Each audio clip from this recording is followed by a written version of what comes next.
What I mean by the sounds, when things are taken out of your life, people underestimate how the soundtrack of your life changes. There's no more kids running around in your office. There's no more secretaries saying, Dr. Patton, someone on line one. You're alone in a house when your life had different soundtrack. How did you deal with that? The soundtrack of my life before would have been just kind of going down the road. You might even had a trap beat in there, and so you just bopping your head, just going down the street, and you're like, "All right, this is life is good." All of a sudden, all of a sudden, there was silence. The silence was deafening. You couldn't hear anything. I couldn't even hear a simple beat.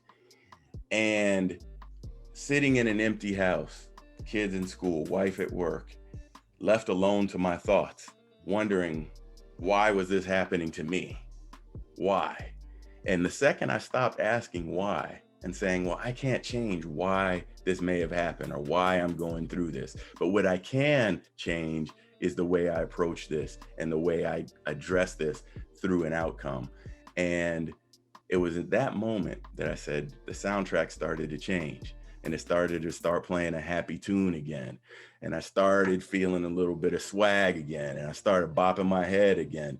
And it was that time the soundtrack started coming back. But this time, man, it was just booming from the trunk. It was just loud, like the neighbors were just looking and while my windows rattling, and they could see that energy, and people around me could see that energy, and lots of my friends and my family and neighbors who all supported me and watched this whole thing unravel around their lives.